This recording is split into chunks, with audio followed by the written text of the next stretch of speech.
कुर्मी समाज वाले लगातार एक ही बात करते हुए नजर आ रहे हैं कि उन्हें एसटी में शामिल होना होगा, जिसको लेकर आज राज्यपाल संतोष गंगवार से भी कई जो कुर्मी समाज के लोग हैं मुलाकात की है। क्योंकि आपने देखा होगा कि पेशा कानून को लेकर लगातार कुर्मी समाज के लोग यही बोलते हुए नजर आ रहे हैं कि अगर राज्य में पेशा कानून लागू होगा तो उससे पहले कुर्मी को एसटी में शामिल करना होगा। देखिए, लगातार ये तस्वीर हम अपने दर्शकों को दिखा रहे हैं कि कुर्मी समाज के कई जो लोग हैं आज राज्यपाल संतोष गंगवार से मुलाकात किए हैं। देखिए, ज्यादा जानकारी के लिए हमारे साथ हमारे सहयोगी मदन मौजूद है। मदन, कुर्मी समाज के लोग लगातार यही बोलते हुए नजर आ रहे कि पहले उन्हें एसटी में शामिल करें, उसके बाद राज्य में पेशा कानून लागू करें। आज राज्यपाल से भी मुलाकात हुई है, क्या कुछ कहा है कुर्मी समाज के लोगों ने? बिल्कुल, देखिए, झारखंड में एक नई मांग की शुरुआत हुई है। हालांकि जो कुर्मी समाज के लोग हैं वो इसे नया नहीं बता रहे, वो कह रहे हैं कि ये मेरा हक और अधिकार है। पहले से जो हमारा अधिकार छीना गया है उस अधिकार को पाने की फिर से हम लोग कोशिश कर रहे हैं।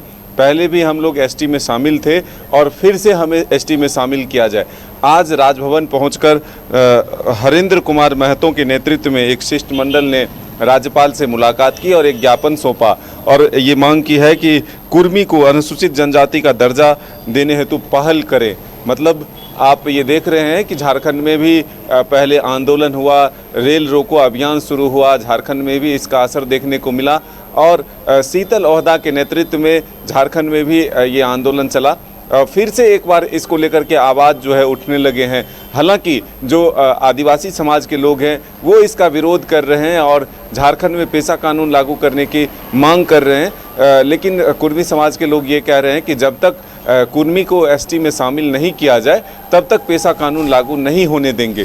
तो एक तरह से कहें तो ये आमने सामने की स्थिति जो है वो बनती हुई ज़रूर नज़र आ रही है। लेकिन जो जनप्रतिनिधि हैं, जो विधायक हैं या फिर मंत्री हैं, उनसे अगर बातचीत होती है तो वो ये कहते हैं कि हर व्यक्ति को लोकतंत्र में अपनी मांग रखने की आज़ादी है, वो अपने हक और अधिकार के लिए आवाज़ उठा सकते हैं। हालांकि इसका फलाफल क्या निकलेगा ये तो आने वाला वक्त बताएगा, लेकिन फिलहाल झारखंड में इस चीज़ की मांग जो है वो जोरों पर है। खास करके कुर्मी समाज के लोग ये कह रहे हैं कि पहले से हमें एसटी की सूची में रखा गया था लेकिन बाद में हटा दिया गया है। हालांकि कल ही जब हमारी बातचीत कांग्रेस के विधायक राजेश कच्छप से हुई तब उन्होंने कहा कि इसका विरोध हम करते हैं, क्योंकि ये ज़रूर है कि झारखंड के रहने वाले हैं, हम एक ही मिट्टी के हैं लोग हैं और सबका रहन सहन भी लगभग मिलता जुलता है। लेकिन कुछ पद्धतियां ऐसी है, जो कुछ रहने के तरीके हैं वो अलग है। हालांकि कृषि पर सभी निर्भर करते हैं, कृषि ही पेशा है, लेकिन फिर भी आदिवासी समाज को जो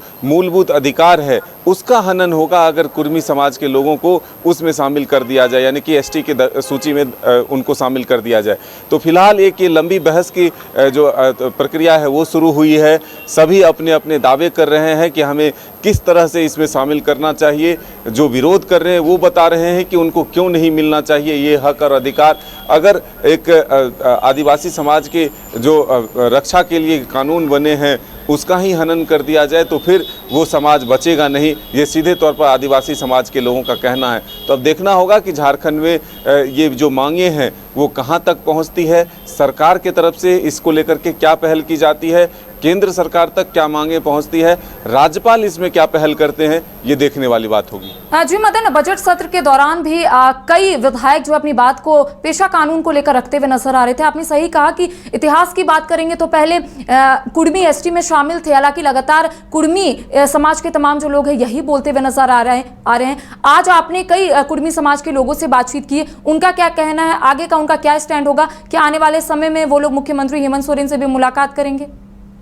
बिल्कुल, मैंने कहा ना कि ये मांग जो है लगातार अब आगे बढ़ती हुई नज़र आ रही है और फिर से एक बार आंदोलन की तैयारी भी हो रही है कि अगर सरकार बात नहीं मानी तो फिर आंदोलन भी होगा। तो अब देखना होगा कि इसके नेतृत्वकर्ता कौन कौन सामने आते हैं, कुर्मी समाज के नेता जो हैं वो कितना इसमें साथ देते हैं और ये मांगे जो है कहाँ तक पहुँचती है। हमने कहा कि झारखंड सरकार इसमें क्या पहल करती है, राज्यपाल क्या पहल करते हैं, केंद्र तक इस आवाज़ को कैसे पहुँचाई जाती है, ये तो आने वाला वक्त बताएगा। लेकिन फिलहाल बहस की प्रक्रिया जो है वो शुरू हो चुकी है।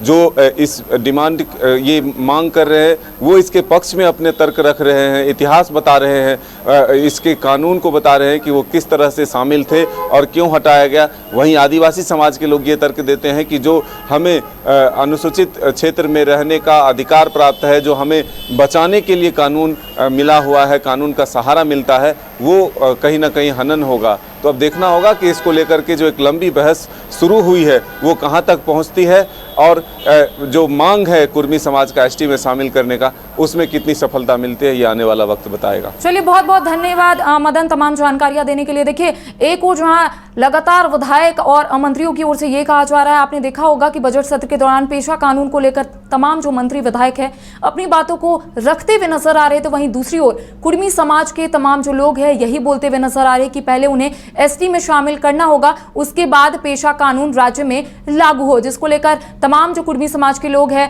आज राज्यपाल संतोष गंगवार से भी मुलाकात की है। अब आने वाले समय में यह पता चलेगा कि आखिर कुर्मी समाज के लोग क्या कुछ करने वाले हैं, क्योंकि उनका कहना है कि अगर उनकी मांग पूरी नहीं होगी तो आने वाले समय में वो लोग इसी तरीके से अपनी बात जो है वो सरकार तक पहुंचाने की कोशिश करेंगे। तमाम अपडेट हम अपने दर्शकों को देंगे। फिलहाल देखिए, ये तस्वीर हम अपने दर्शकों को दिखा रहे हैं कि देखिए किस तरीके से तमाम जो लोग हैं कुर्मी समाज के, वो आज राज्यपाल संतोष गंगवार से मुलाकात किए हैं।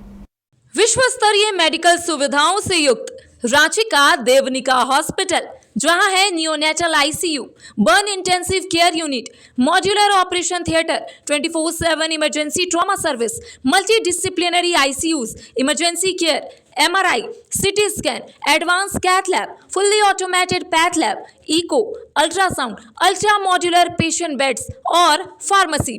देवनिका हॉस्पिटल एंड रिसर्च सेंटर, किफायती दर पर विश्व स्तरीय इलाज, ancillary Chowk, Tupudana industrial area, Ranchi.